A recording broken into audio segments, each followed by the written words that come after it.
Welcome to the Grove Church Cultivate podcast. Really glad that you have joined us today. I'm Charlie Lofton, the lead pastor at the Grove. And we have a special guest today. Very special. We have Cass Harris. What's up, Cass? Hey, how's it going, Charlie? It's going very good. It's going good. Is that not your name? No, it's just how people asking how I'm doing. Okay. Hey, so Cass is the worship pastor at the Grove and has been an elder at the Grove for longer than I've been on staff. You became an elder right before. Come on, we got a lot of stories. Got a lot of stories. Do we want to do a podcast on that? Let's not. Okay, all right, fair enough. We at the Grove during this time as a recording, we're doing a series right now. We're going through the book of Ruth, and every year we do this. We'll pick some Old Testament character or a series of Old Testament narratives and just kind of walk our way through them.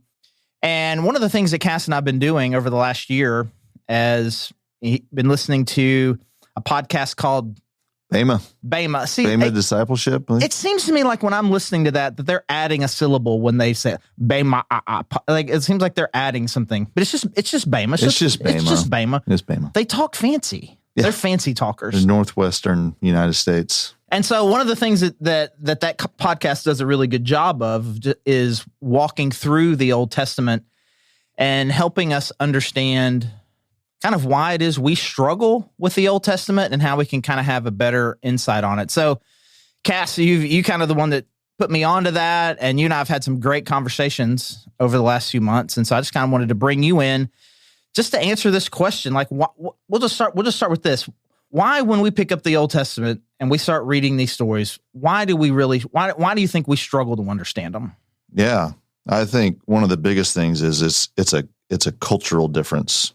We have a totally different culture from the other part of the world thousands of years ago, and so we try to line it up with what we know here in this time, and it can get really confusing to us. There's rituals and customs, language that are all just really barriers. And so we really struggle, I think, finding out what the core of the story really is. Right.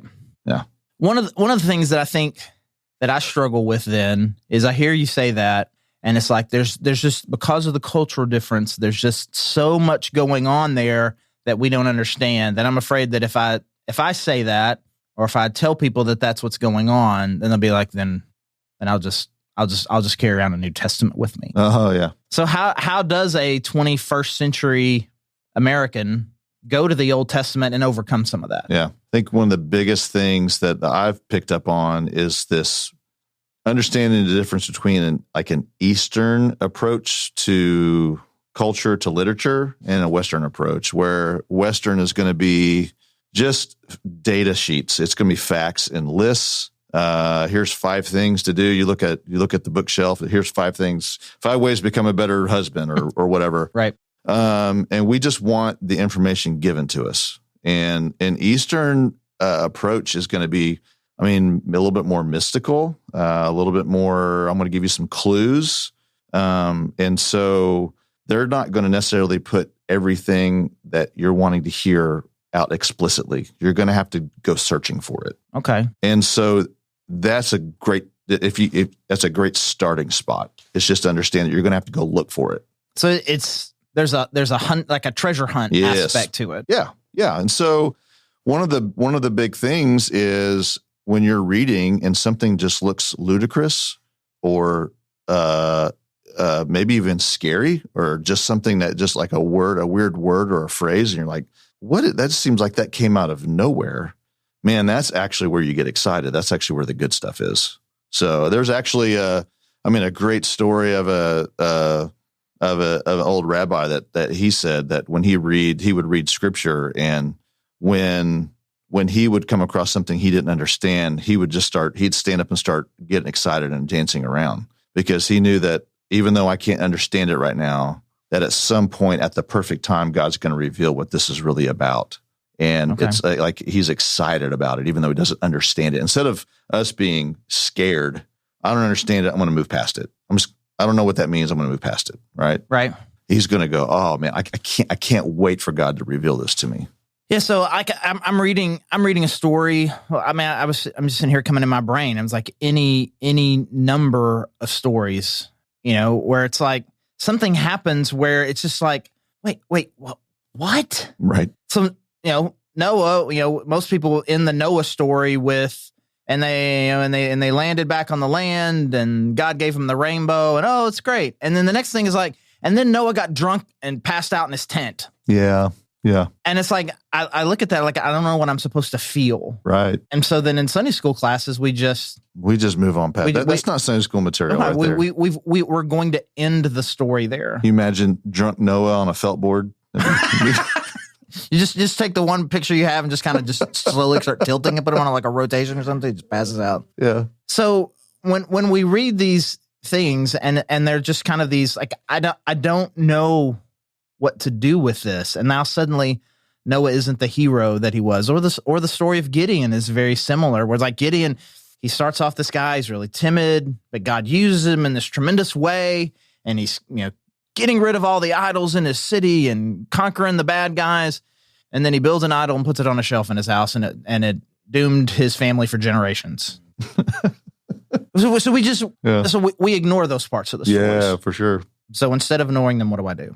Well, I think the danger of ignoring, especially in these parts that we've made heroes of these people, and we've got the wrong focus on the story. We've made the story about this person when this is God's story. And so number one, you read that and go, man, God, thanks for continuing to work with me, because how different than Noah and Gideon am I? I mean, I don't wake up and do everything perfect every day. God still continues to use me. And that's a great thing. And so changing the focus is one of the best things we can do. It's interesting. I think there are a lot of ways in which we kind of do this more naturally. Like if we're reading a piece of contemporary fiction, or we're watching a movie, or we're watching a TV show that we really like, we'll you start identifying. You start identifying with the character. Mm-hmm. First, you kind of immerse yourself into the world. Like, okay, I understand. Okay, okay.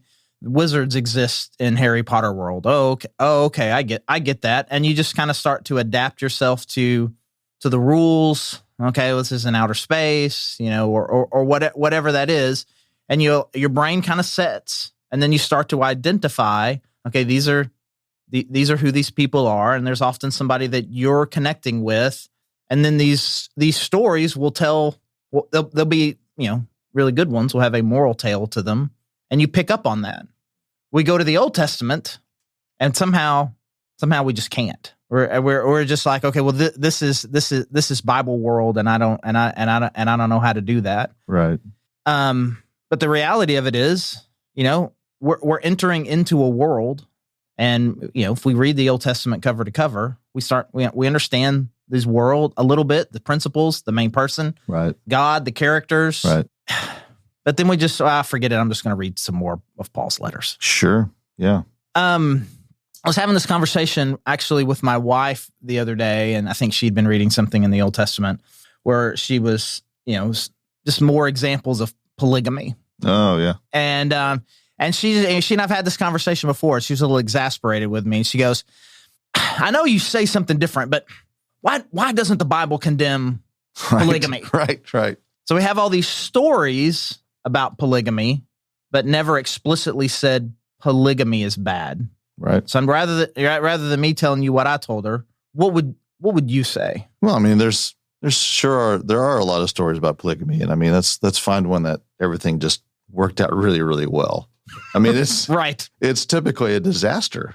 I mean, it just it exposes the selfishness of humans and our fears, and you just see it played out. I mean, I think it's actually better than just saying no, don't, because who likes to follow rules? I mean, there's a very small set of people that actually like to follow rules and get inspired by that. But to actually read between the lines and see how we just fail miserably as humans whenever we do silly things such as polygamy, it's actually a lot more inspiring, and it's easier for us to live out, I think.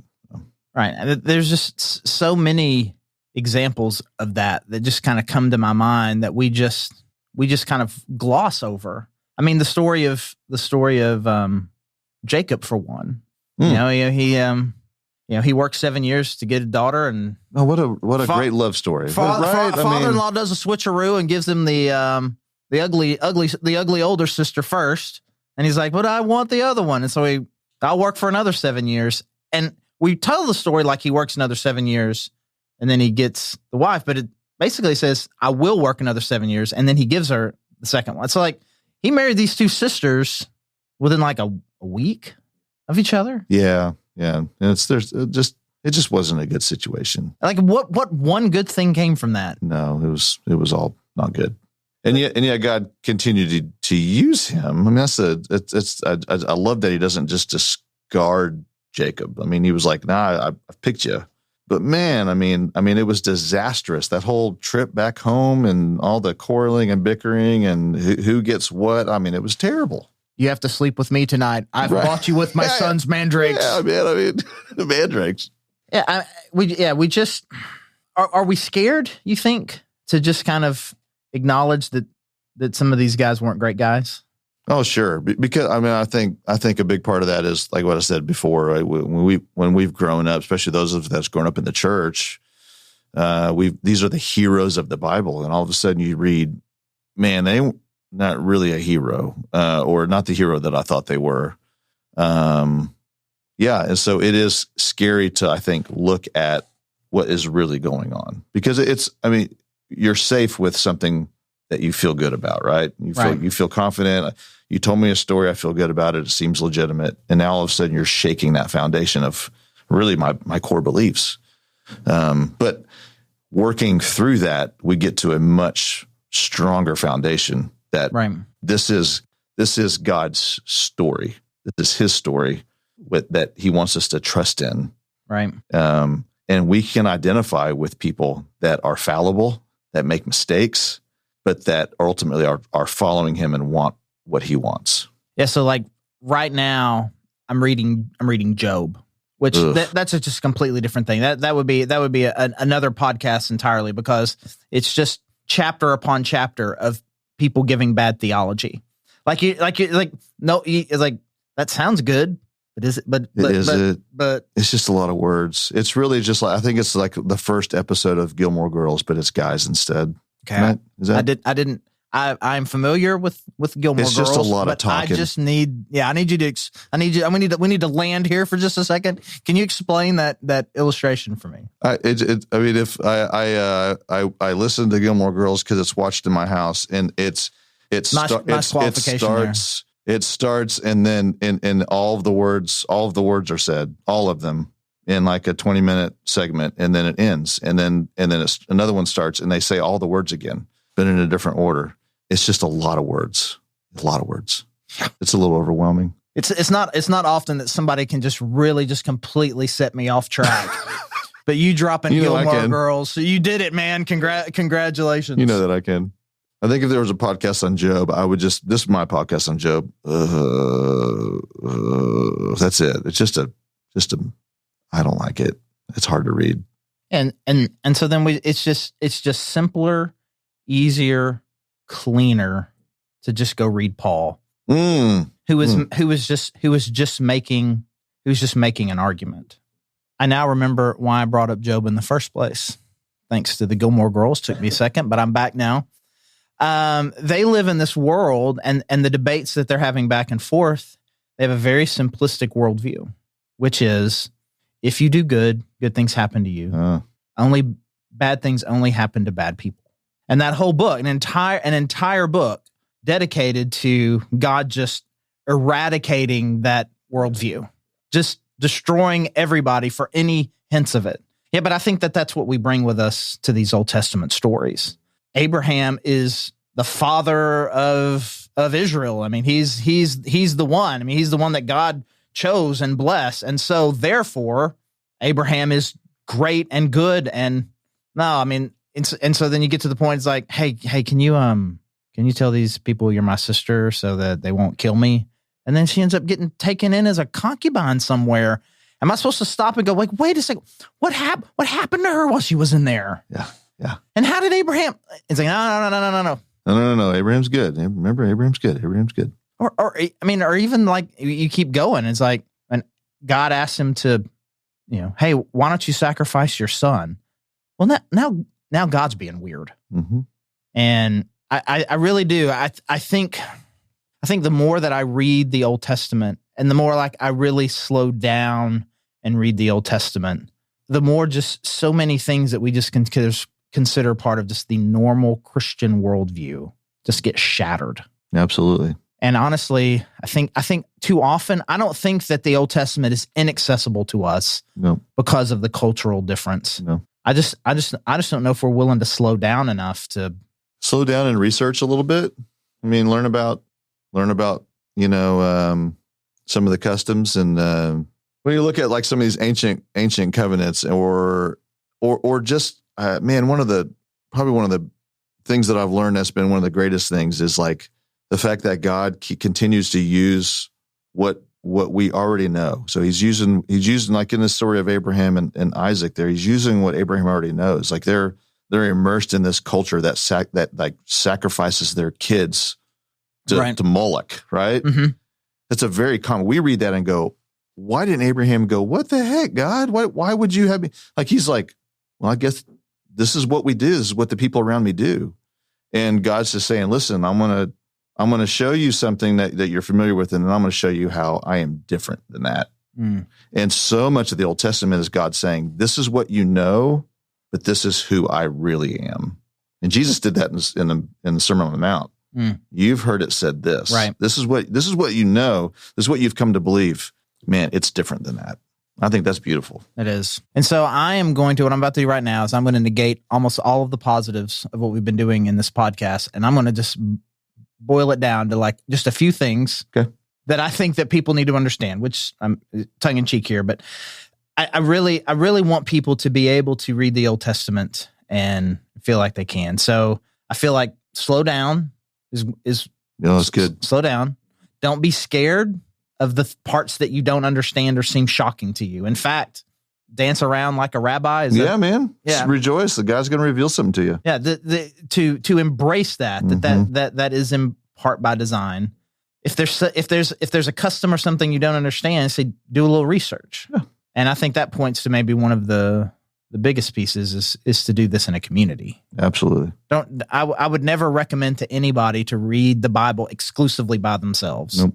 I want you to feel like that you can read the Bible by yourself, but to really get to the next level of really understanding the deeper things, you don't have to have a seminary prof in the room, but we need each other. We're wrestling with these questions together, sitting there on the couch with my wife going, what on earth with this and the polygamy? And we're just having a good conversation about it. I think us feeling comfortable in doing that. And I think honestly, I think the thing that you said, like, let's just dethrone some of these heroes or just make them a little more realistic. God uses flawed, broken people as opposed to that Job mentality. Hey man, thanks so much. Yeah. Thanks for coming. I got 3 quick questions. You might have a guess. I got 3 quick questions. What's your favorite movie? Oh, just right off there. Yeah, just like favorite movie. Yep. Oh my goodness gracious, Charlie. I can't even get like in a category. I have to just go favorite movie. It's also a personality test to see how people react to that question. Yeah. Well, yeah. Favorite, man. That is like so final. I had a really good list like in the 90s when I thought about this a lot, but I don't go to movies very much anymore. Man, I love the Lord of the Rings trilogy. Can I just kind of put that on there? Like just sure. Absolutely. Those first 3 movies were just so good. I can remember just really enjoying that. It was that you had awesome action and then also just like so many metaphors and some things behind the scenes that you kind of had to look into and made me think. And yeah, it was just good. What's your go-to Spotify playlist right now? Probably my 80s list. Yeah, that I've made. And we've talked about this a lot. It isn't the quintessential 80s playlist. It's just songs that were recorded in the 80s. I got you. Some of them were actually even from the 70s. They just had a recording from the 80s. I have 4 80s playlists. I know you do. At least. It doesn't feel like enough. No. What's the last show you binge watched? Last show I binged watched. What was that? Oh, I did Squid Games. The Squid Games. Yeah, I went ahead and I went in. Right. I fell for it. Jacob, cue us up. We're doing another podcast just on Squid Games. Hey, thanks. Squid Games is good. But it's very violent. I'm a pastor, so don't can't recommend it to anybody. Don't do it. Anybody. Hey, thanks, Cass. It's for real. Thanks for joining us, and thanks for everybody who is here. And if you are in Northwest Arkansas, we would love to see you sometime at the Grove Church. You can check us out at thegrovechurch.org, or you can catch us online if you don't live here. We would love to meet with you, connect with you any way that we can. Thanks so much again for joining us.